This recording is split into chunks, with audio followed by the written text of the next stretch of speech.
हाँ। नमस्ते। कक्षा 9 हिंदी पद्य साहित्य क्षितिज से पाठ 2 काव्य। वाख कवित्री ललित जी। कवित्री ललित जी कश्मीरी भाषा के कवित्रियों में हैं।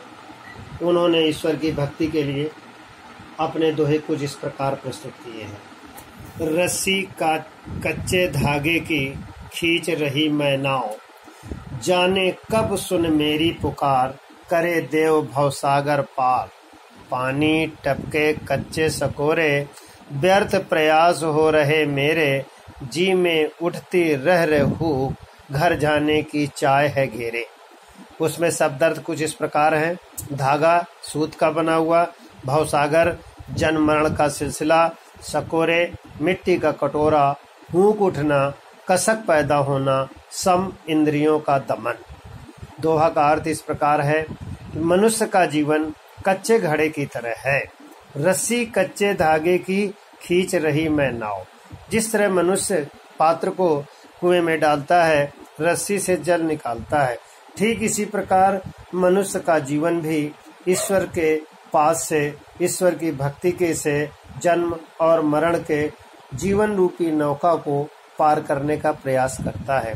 जिस तरह नाव के द्वारा नदी पार हो सकती है, इसी तरह भक्ति के द्वारा ईश्वर संसार के भवसागर से पार हो सकता है। जाने कब सुन मेरी पुकार, न जाने कब ईश्वर मेरी याद करेगा, जिसके कारण वह सीधे ईश्वर के साक्षात करेगा। करे देव भवसागर पाओ, बोले हे ईश्वर मुझे संसार के भवसागर से पार कर दीजिए। पानी टपके कच्चे सकोरा। जिस तरह कच्चे घड़े में जब पानी गिरता है तो पानी का जो अस्तित्व है वो घड़े की तरह हो जाता है, ऐसे ही जो आत्मा है ये मरणोपरांत ईश्वर के पास जाती है तो ईश्वर में हो जाती है। व्यर्थ प्रयास हो रहे मेरे।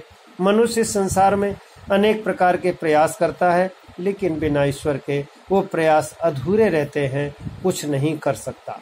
जी में उठती कवित्री जी कह रही हैं कि मेरे मन में बार बार मुझे ईश्वर की याद आ रही है, घर जाने की चाह है घेरे। मुझे ईश्वर से मिलने की, घर जाने का आशय संसार रूपी भवसागर से पार करके ईश्वर के पास पहुंचने का, क्योंकि वह एक सर्व साधन है और सर्व साधक मनुष्य निमित्त मात्र है। ईश्वर के बिना कुछ नहीं हो सकता। दोहा नंबर 2। खा खा कर कुछ पाएगा नहीं, न खाकर बनेगा अहंकारी। सम खा तभी होगा संभावी, खुलेगी साकल बंद द्वार की। कवित्री जी ने कहा है मनुष्य का जीवन खाने पीने से पशु की तरह ही नहीं है कि पशु को केवल अपने खाने पीने की चिंता होती है, बाकी नहीं होती। ये मनुष्य कुछ समाज में करने के लिए आया है, कुछ करना चाहिए। न खाकर बनेगा अहंकारी। यदि मनुष्य खाता नहीं है तो घमंडी बन जाता है। वो सोचता है कि मैं ही सब कुछ हूँ। जिसे किसी विद्वान ने कहा है अहम ब्रह्मास्मि। जिसके मन में ये कल्पना हो जाती है वो व्यक्ति घमंडी हो जाता है। सम खा। सम खाना माने इंद्रियों पर विजय प्राप्त करना। तभी होगा संभावी। जब मनुष्य इंद्रियों पर विजय प्राप्त कर लेता है तो उसे समान रूप से भाव दिखाई देने लगते हैं। खुलेगी साकल बंद द्वार की।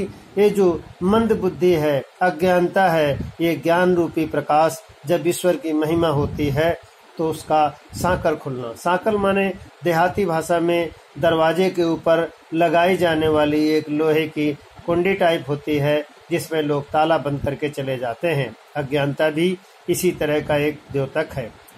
शब्द अर्थ इस प्रकार है। समभावी समता की भावना, खुलेगी साकल मन का मुक्त। अतः ये पहले और दोहे को छात्र पढ़ें और उसको विधिवत याद करें।